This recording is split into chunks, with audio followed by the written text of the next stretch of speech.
ओं शुभंकर्ये नमः। निखिल श्रेयोदायिनी सर्वकार्य सिद्धिप्रदा परब्रह्मस्वरूपिणी शुभंकरी नमोस्तुते। अगजानन पद्मार्कं गजानन महर्निशं अनेकदंतं भक्तानां एकदंतमुपास्महे। गुरुब्रह्मा गुरुर्विष्णुः गुरुर्देवो महेश्वरः गुरुस्साक्षात् परब्रह्मा तस्मै श्री गुरवे नमः। ओं श्री महागणाधिपतये नमः। अस्मत् श्री गुरुचरणारविंदाभ्यां नमः। श्री श्री श्री गणपति सच्चिदानंद सद्गुरुभ्यो नमो नमः। పౌర్ణమి తర్వాత మరింత భక్తి భావనని పెంచుకునేటువంటి మార్గం, ఆ భక్తి భావనలో పితృదేవతల యొక్క అనుగ్రహాన్ని మకర రాశి జాతకులు తప్పనిసరిగా పొందాలి. ఎందుకంటే వాళ్ళకి అవసరం.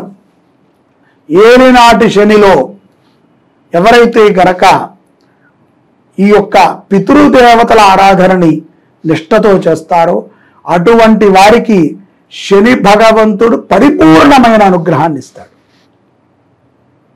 ఏలినాటి శని ఉన్న ఎవరైనా సరే ఈ యొక్క పితృశాంతులని పితృదేవతలను స్మరణించుకునేటువంటి సందర్భాలని ఉపయోగించుకోవాలి. వారి యొక్క పితృ పరంపరలోనే ఈ దోష ప్రభావం ఉన్నది కాబట్టే శని మరింత పీడించుకు తింటాడు. అలాంటప్పుడు శని భగవంతుడికి ప్రీతికరమైనటువంటిది ఏమిట్రా అంటే సేవ. తనకి ఎవరైనా సేవ చేసేవాళ్ళు ఉంటే శని భగవంతుడు అటువంటి వారిని బాగా అనుగ్రహిస్తాడు. పితృదేవతల యొక్క అనుగ్రహాన్ని ఈ యొక్క పౌర్ణమి తర్వాత అమావాస్యలోపు తప్పనిసరిగా మకర రాశి జాతకులు పొందాలి. అలా పొందితే ఎన్నో గొప్ప విజయాలను పొందవచ్చు. కోర్టు వ్యవహారాల యందు కూడా ఈ యొక్క పౌర్ణమి తర్వాత మకర రాశి జాతకులు విజయాన్ని పొందగలుగుతారు. రియల్ ఎస్టేట్ వ్యాపారం చేసుకునేటువంటి వారికి ఎంతో లాభదాయకంగా ఉంటుంది. పోయింది అనుకున్నటువంటి కొన్ని వస్తువులని పౌర్ణమి తర్వాత అమావాస్య మధ్యలో పునః పొందుతారు. ఖరీదైనటువంటి వస్తువులను కొనటము, విదేశాలకు వెళ్ళి తిరిగి రావట కొరకై కొంత ధనము ఖర్చు పెట్టుట, ఇటువంటి వాటిని మకర రాశి జాతకులు ఈ పౌర్ణమి తర్వాత అమావాస్య మధ్యలో తప్పనిసరిగా చేస్తారు.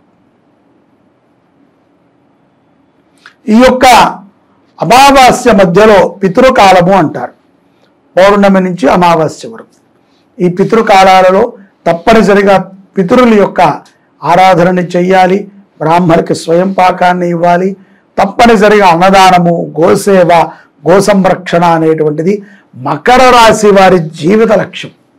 అలా చేసినట్లయితే ఈ ఏలినాటి శని ప్రభావం మరింత తగ్గించుకున్న వారు అవుతారు. తద్వారా గొప్ప విజయాన్ని పొందుతారు. ముఖ్యంగా విజయం అనేటువంటిది లభించడము అసాధ్యం. విజయము లభించినప్పుడే మనము మన జీవితం యొక్క లక్ష్యాన్ని చేరుకోగలుగుతాం. కాబట్టి గోసేవని చెయ్యండి, అన్నదానాన్ని చెయ్యండి, గొప్పగా ధర్మబద్ధమైనటువంటి జీవనాన్ని గడపండి. చిన్న చిన్న గొడవలని భూతద్దంలో చూసుకుని ఉధృతమైన వాతావరణాన్ని తెచ్చుకోవద్దు. కోపాన్ని నిగ్రహించుకోండి, ఓపికతో ఉండండి. ఊరికిన ఎవరిని ఏది పడితే అది మాట్లాడి దూషణ చేసి ఆ యొక్క దోషాలను మూటకట్టుకోవద్దు. గ్రహముల యొక్క అనుగ్రహాన్ని పొందుతూ మకర రాశి జాతకులు సెప్టెంబర్ మాసంలో దివ్యమైనటువంటి ఫలితాలను పొందుతారని ఆశిస్తున్నాను. పౌర్ణమి తర్వాత మరింత భక్తి భావనని పెంచుకునేటువంటి మార్గం, ఆ భక్తి భావనలో పితృదేవతల యొక్క అనుగ్రహాన్ని మకర రాశి జాతకులు తప్పనిసరిగా పొందాలి. ఎందుకంటే వాళ్ళకి అవసరం. ఏలినాటి శనిలో ఎవరైతే గనక ఈ యొక్క పితృదేవతల ఆరాధనని నిష్ఠతో చేస్తారో అటువంటి వారికి శని భగవంతుడు పరిపూర్ణమైన అనుగ్రహాన్ని ఇస్తాడు. ఏలినాటి శని ఉన్న ఎవరైనా సరే ఈ యొక్క పితృశాంతులని పితృదేవతలను స్మరణించుకునేటువంటి సందర్భాలని ఉపయోగించుకోవాలి. వారి యొక్క పితృ పరంపరలోనే ఈ దోష ప్రభావం ఉన్నది కాబట్టే శని మరింత పీడించుకు తింటాడు. అలాంటప్పుడు శని భగవంతుడికి ప్రీతికరమైనటువంటిది ఏమిట్రా అంటే సేవ. తనకి ఎవరైనా సేవ చేసే వాళ్ళు ఉంటే శని భగవంతుడు అటువంటి వారిని బాగా అనుగ్రహిస్తాడు. పితృదేవతల యొక్క అనుగ్రహాన్ని ఈ యొక్క పౌర్ణమి తర్వాత అమావాస్యలోపు తప్పనిసరిగా మకర రాశి జాతకులు పొందాలి. అలా పొందితే ఎన్నో గొప్ప విజయాలను పొందవచ్చు. కోర్టు వ్యవహారాల యందు కూడా ఈ యొక్క పౌర్ణమి తర్వాత మకర రాశి జాతకులు విజయాన్ని పొందగలుగుతారు. రియల్ ఎస్టేట్ వ్యాపారం చేసుకునేటువంటి వారికి ఎంతో లాభదాయకంగా ఉంటుంది. పోయింది అనుకున్నటువంటి కొన్ని వస్తువులని పౌర్ణమి తర్వాత అమావాస్య మధ్యలో పునః పొందుతారు. ఖరీదైనటువంటి వస్తువులను కొనటము, విదేశాలకు వెళ్ళి తిరిగి రావట కొరకై కొంత ధనము ఖర్చు పెట్టుట, ఇటువంటి వాటిని మకర రాశి జాతకులు ఈ పౌర్ణమి తర్వాత అమావాస్య మధ్యలో తప్పనిసరిగా చేస్తారు. ఈ యొక్క అమావాస్య మధ్యలో పితృకాలము అంటారు. పౌర్ణమి నుంచి అమావాస్య వరకు ఈ పితృకాలాలలో తప్పనిసరిగా పితరుల యొక్క ఆరాధనని చెయ్యాలి. బ్రాహ్మణుడికి స్వయం పాకాన్ని ఇవ్వాలి. తప్పనిసరిగా అన్నదానము, గోసేవ, గోసంరక్షణ అనేటువంటిది మకర రాశి వారి జీవిత లక్ష్యం.